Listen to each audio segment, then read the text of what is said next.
नमस्ते।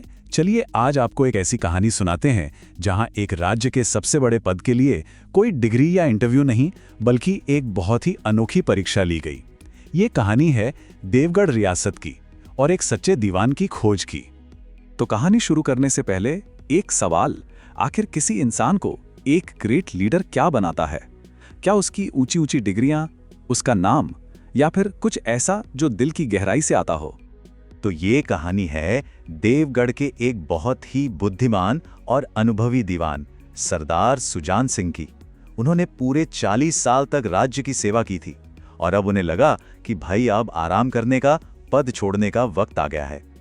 तो जब उन्होंने महाराजा से रिटायर होने की बात की तो पता है महाराजा ने क्या कहा?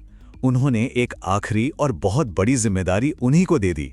बोले, रियासत के लिए अगला दीवान भी आप ही ढूंढेंगे। महाराजा को उनकी काबिलियत पर इतना भरोसा था। और बस यहीं से कहानी में आता है एक बहुत ही मजेदार ट्विस्ट।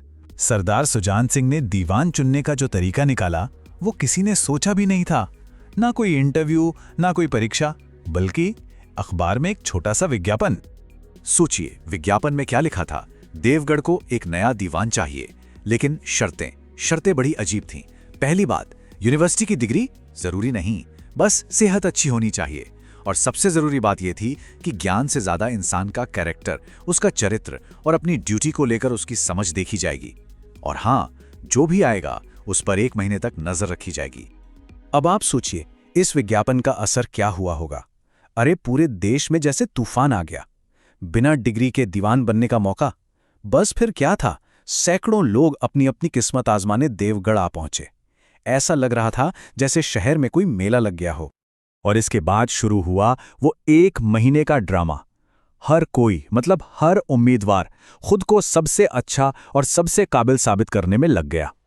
मतलब जो लोग असल में 9 बजे तक सोते थे, वो सुबह सुबह उठकर बाग में टहलते हुए दिखने लगे।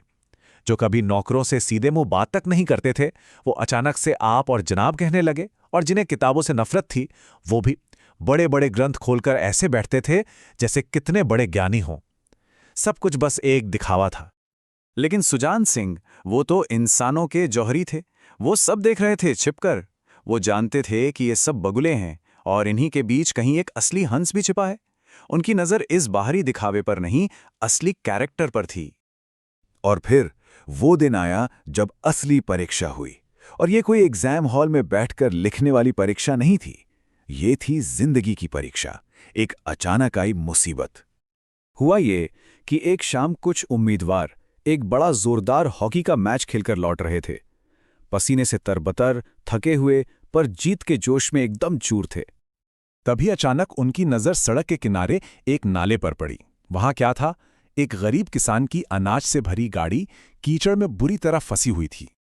और यहीं, ठीक इसी जगह पर, उनके असली चरित्र का टेस्ट हुआ।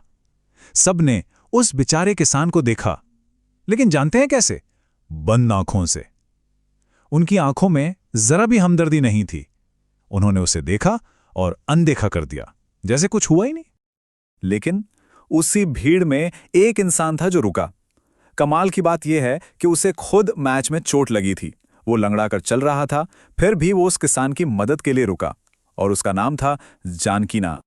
जानकीनाथ ने एक पल भी नहीं सोचा। सबसे पहले अपनी हॉकी स्टिक एक तरफ रखी, फिर अपना कोट उतारा और काम पर लग गए। वो कीचड़ में उतरे और पूरी ताकत से पहिए को धक्का देने लगे। और वो तब तक नहीं रुके जब तक गाड़ी बाहर नहीं निकल गई। तो महीना खत्म हुआ। अब वो घड़ी आ गई थी जिसका सबको इंतजार था।